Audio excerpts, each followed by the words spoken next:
What's up, Nerdyverse? I'm Daddy Louie, and in this video, we're taking a look at a game called Sea Shanties, so stick around.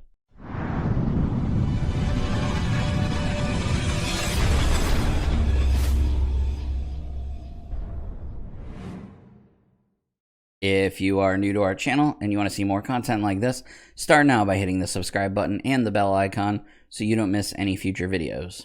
Sea Shanties is a game designed by Andrew X. Hunter, and it is published by Pleiades Games.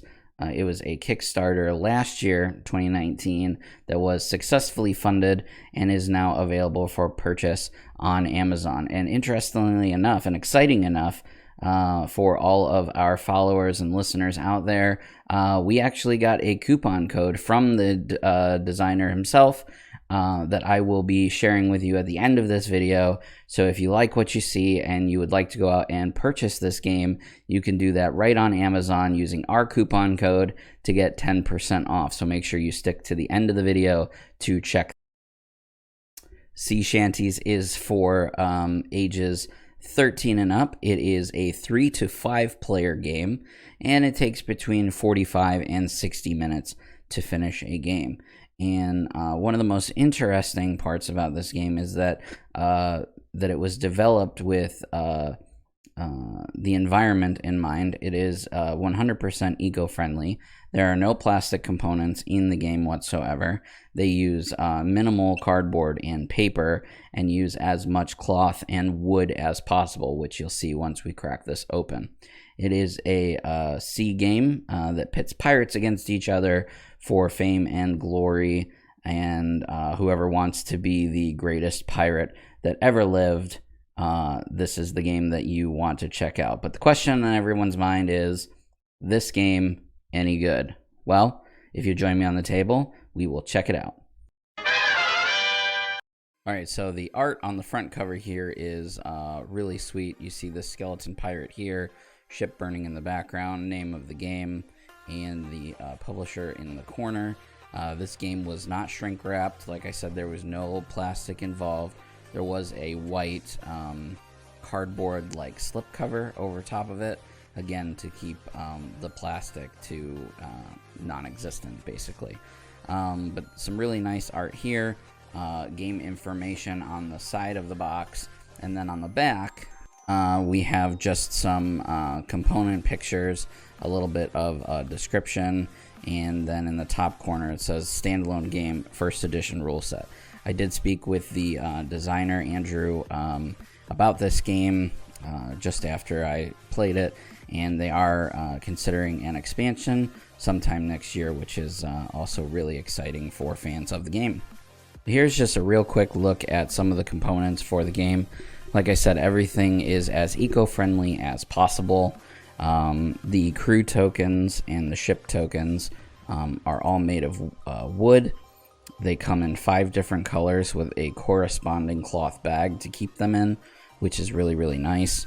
The tokens are made of a light cardboard, and again, a cloth bag is included for you to store those in. And then everything else is either made of paper, cardboard, even the little clamps for the battle dials are made out of metal, which is really neat. I have a lot of games that use dials like this, and all of these are usually made of plastic, whereas these are made of metal, which is a really, really nice touch. So you have your individual ship tokens that you need. You have your loot tokens. You have your lore cards, your melody cards, which make up your verse. I'll explain that in a minute. You have your battle dials. You have your ballad cards. These are more colored tokens for the different players. You also have some quick reference cards as well. And then your ship's boards, or your captain's board. This is where you would keep your crew members, your buried treasure, your melodies that will give you extra bonuses throughout the game, and of course you also have your board itself. Now the board is actually made up of canvas tiles. In the game, you are exploring the Kanvus Sea, which is a cool little nod to the canvas tiles that are used to make the board. And these are shuffled up and randomly placed in a 4x4 or 5x5 grid based on how many players you have playing. And that's what gives you some variety every time you play. The board will be slightly different, and I'll explain these in just a minute as well. And then, of course, you have your rule book. To set up the map, you're going to remove all of the map tiles from the bag, and then you're going to set aside the 5 tiles that have a starting island. The starting island will be a plain green island.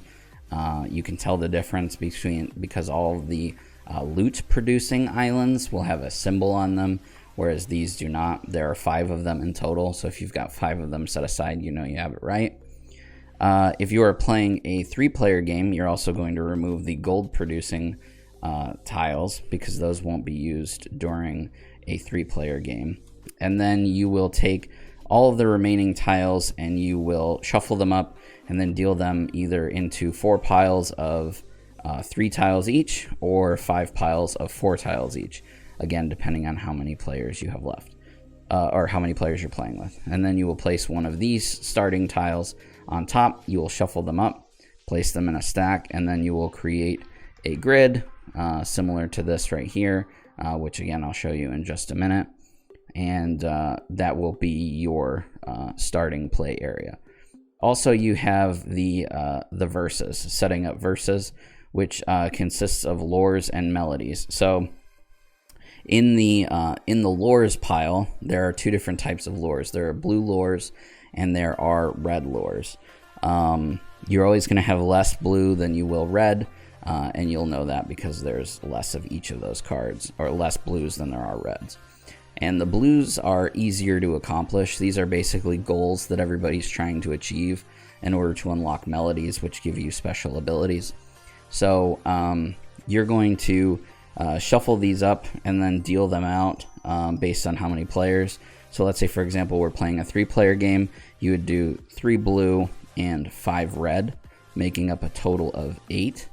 And then you would have 8 melody cards. And I'll show you once I get everything set up how that looks. But essentially, that's what's going to trigger the end game. Once you've run out of cards in the deck, once there's no more cards to draw from in the melody deck, then you've triggered the end game. So let's take a real quick look of how the verses work, which is a combination of the lures and the melodies. This is one of the more unique components about the game, which is why I kind of want to highlight it real quick. So the lures are basically objectives that all the players are trying to accomplish. So you're trying to unlock these melodies to attach them to your captain's placard. Every captain can have up to 2 melodies, and these are also worth fame points at the end of the game. So that's essentially what you're trying to do. You're trying to earn these by completing the objectives. So as the game goes on, when one of these has been completed, you draw new ones here. And once these decks run out, the end game triggers. Everybody gets one more turn to grab the remaining things that are up here, and then you tally up your points. So, for example, this here says pillage at least 1 grog. Grog is one of the loots that you can pillage in the game. So once you've pillaged at least 1 grog during the collect phase, I'll explain phases in a minute, you would unlock this. So this would go to the side for me to score at the end of the game for one of my victory points. And then this melody, which says, if you lose a battle, all other captains send 1 crew to the tavern. This excludes the winner of the battle. So I'll kind of explain how battles and stuff work in just a second. But this is a melody that I could then, if I wanted to, attach it to my captain's placard. And then we would flip over another one of these lores and another one of these melodies, and we would continue to work for those. Now, like I said, the blue ones, there's less of them, but they are much simpler to accomplish.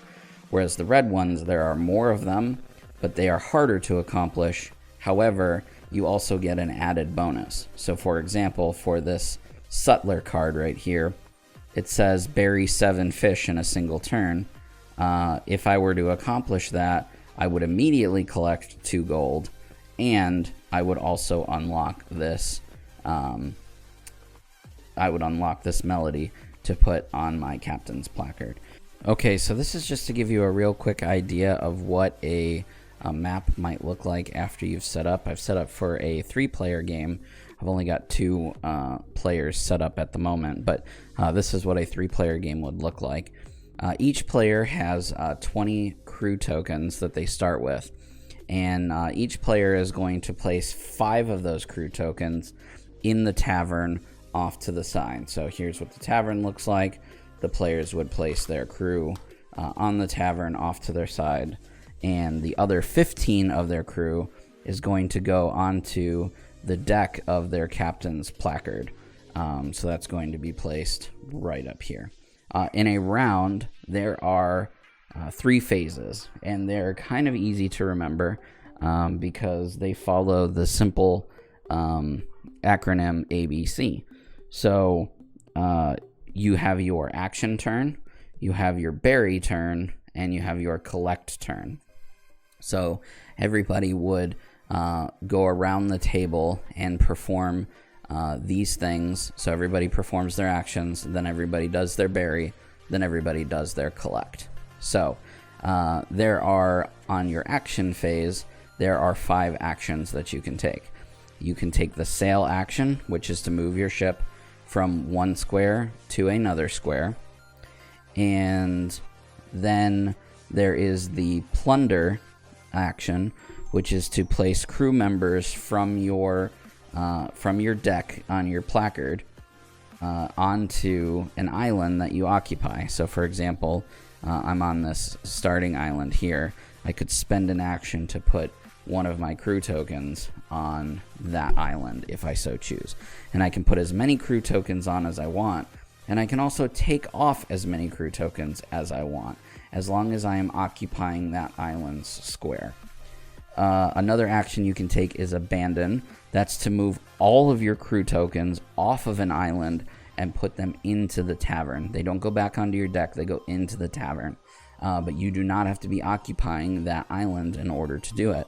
So if I had 5 crew over here on this island, for example, I could spend one of my actions to move all of them off of this island and into the tavern. There is also the recruit action, which is to place 1 crew token from the tavern back onto my deck. And then there is battle, which is a whole nother thing that I'll explain in just a moment. But you do have to be adjacent to another ship in order to perform a battle. So you can perform 5 actions, up to 5 actions, on your turn from the list that I just said. And you can do them as many times as you want, except battle. You can only battle once per turn against the same opponent. So if you're playing a 5-player game, you can battle multiple opponents, but you can only battle each opponent 1 time. Once the action phase has been completed, then there is the bury phase. So in the bury phase, you would move any loot that you have in your ship's inventory. That the loot would be placed here in the collect phase, which is next. So anything that you collected essentially last turn would then be moved into the bury phase. So on the first round, there is no bury phase because you won't have any loot to move over. The difference between having loot on your ship and loot that's buried is when you battle, you can lose loot that's on your ship, but you cannot lose loot that is in your buried area. And then the final phase is, of course, to collect. There's a few different things that you can do that happen on the collect phase. You collect 1 loot from each loot-producing island that you control. So any island that's not a starting island, you'll see that they are multicolored and that they have different symbols. And they produce whatever loot that is that you can collect as long as you can control it. So if I have, let's say some crew over here on this island, then during the collect phase, I would collect one. It doesn't matter how many you have. You only collect one of this loot here. So I would then put that loot from the supply onto my ship deck. So it can be taken from me until the following bury phase if I get attacked. You can also collect a verse. That's the cards that I just showed you. If you completed an objective that round, you can collect a verse. If two people were going for the same one and they completed the same thing, then nobody gets it. You have to wait until the next turn when only one person completes it. And if you qualify for multiple, so if you completed multiple on your turn, you do only get to pick one, so you'd have to pick which one you want. And then the final thing is, the thing that I kind of skipped over in the beginning, is the ballads. So there are 5 ballads in the game, and they are the Ballad of the Buccaneer, the Cutthroat, the Carusaur,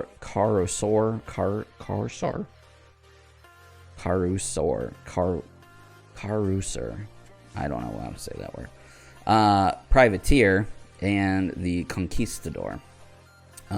These are worth victory points at the end, and these are ever changing. So essentially, once someone has buried 5 of a certain loot type, they qualify for one of these ballads. So if I've buried 5 fish, for example, I would become the Ballad of the Buccaneer, and this would go to my my player card. However, if during the game someone else ends up having more than I do during the collect phase, this would then move from my card to their card. It only matters who has the most in the end, not who gets it first. And you can see that there's different ones that are worth different points. This one's worth 4, 3, 2, and then both of these are worth 1. So Endgame. Now that you've kind of gotten a gist of how all of that works, once the game is over, you tally up victory points based on 3 things. So first of all, the ballads. So you're going to count the victory points that are on the ballads that you currently have control over. You're also going to get 1 victory point for each island, including the starting islands that you control. And I'll explain controlling in just 1 second. And then all of the lore cards that you collected. So anytime you completed an objective and you collected that lore card, you're going to save those, and each of those is going to be worth 1. So you're going to get 1 victory point for each island you control. You're going to get victory points based on which ballads you have. And then you're also going to get victory points based on how many objectives you completed during the game to earn lore cards. You add all that up, and whoever has the most is the renowned greatest pirate of the Kanvus Sea. Now, controlling islands is all about who has the most crew on that island. So players can continuously keep adding crew onto an island, and whoever has the most, that's who controls it. Any ties count as nothing. So that's why moving crew around is so important, and one of the actions that you can take on your turn. Alright, so 2 more real quick things that I want to explain. One is sea battles. So in a sea battle, you can initiate a battle once you are adjacent to another ship. So these 2 here, you can spend one of your actions to initiate a battle. Each player will receive one of these battle dials, and there are numbers on them. They are numbered 1 through 19, and you're basically bidding crew against each other to win the battle. So the blue opponent here, he's going to wager, let's say, 9 of his crew, and the white guy here, he's going to wager 11 of his crew. So you would secretly make that decision and then reveal. You can only wager crew that is on your ship currently. You can't wager any crew that is on an island, and you can't wager any crew that is in the tavern. When you then reveal, you're going to take the difference between the two. Whoever wagered the most is going to win, and then the difference, the winner receives, they can steal loot from your ship that you have not buried. So the white or the gray player here, he would have beaten the blue player by 2. So he loses 2 crew. The 2 crew that in the difference, he'd send them to the tavern because they fought hard and they can't fight no more. So they go to the tavern, and then in exchange, the gray player or the white player here would be able to steal 2 loot from the other player's ship. So that's how battles work. Ties, nobody steals anything, no crew goes away, just basically nothing happens. The other thing I wanted to explain real quick is movement. So movement, you can see all these different arrows on the board. Movement works with wind going in a certain direction. So you spend an action to move to a different square. So this blue player here, he's going to move from the island to this wind. Now the wind current is going in this direction. If I wanted to move and continue moving in this direction, I can move for free. Basically, the tide is taking me in that direction for free. So that's how you can move around the board a little faster, by going in the direction of the arrows. You don't have to. Again, you do that and you get the movement for free. So that would allow me to go to this. So that's one action. I could then go to this island, maybe put 2 crew on there so that I can collect later. That's 2 actions. Now if I wanted to go over here, I could hit this for a 3rd action, and it would push me into this square for free. So still 3 actions. I spent a 4th action to move into this square, and now it pushes me over here again for free if I choose to do that. And I can then spend my 5th action to put 2 crew on this island. So see, for 5 actions there, I moved and was able to claim some territories. And that's kind of how movement works. If, for example, you have 2 movements, like down here, you can't really see it because this tile's off camera, but if I had 2 tides moving in the same direction, and I was here, I could spend 1 and move 2, 3 for free. So for 1 action, I moved 3 tiles. The only time that doesn't work is if you are going against the current. So let's say, for example, I was here and I wanted to move here. I can do that, but I have to spend 2 actions to go against the wind. So I spent a 2nd action there, and that cost me 2 actions to do. Other than that, that's how movement works. That's how battle works. That's how claiming islands work. And that's pretty much all that you need to know in order to play Sea Shanties.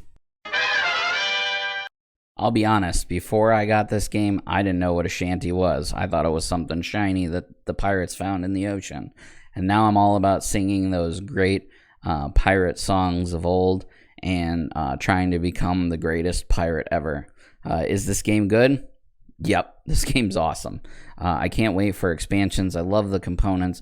I love that everything is as eco-friendly as possible. But even taking all of that out, I think that the core mechanics are fun. You get a variety of gameplay every time that you play, because mixing of the tiles, rotating of the tiles, and which direction everything is and where it's placed, mixing up the melodies and the lores to make the verses, everything just gives you a brand new, fresh experience every single time you play. I 100% recommend picking up this game. And like I said at the beginning of the video, I have a special promo code just for you guys. It is usable throughout the entire year of 2020, so you can go and pick up this game and check it out for yourselves. I'm going to throw that up on the screen right now, wherever I decide to put it. It is SS Nerds, the number 10, capital SS, the word nerds, the number 10, and you can use that code right now on Amazon. It'll get you 10% off of the game. A big shout out to them and a thank you for that coupon code. I hope that you guys will go and check it out because it's just a blast to play. If you enjoyed this video or found it helpful, please give it a thumbs up. Really helps us out a lot. Make sure that you share it with your family, friends, and your nerdy communities. If you have any suggestions of anything you would like to see on our page, please let us know in the comment section down below. If you have any videos you would like featured on our page, you can hit us up on one of our many social media platforms, Facebook, Twitter, Instagram, at Circle of Nerds. Also, don't forget that we have a weekly podcast that comes out every Tuesday called The Cosmic Disaster Show. You can find that right here on YouTube or anywhere that you enjoy listening to podcasts. And for a little bit of love and affection to us, please check us out over on Patreon at patreon.com/circleofnerds. Anyway, guys, that's all from me. I will see you in the next video.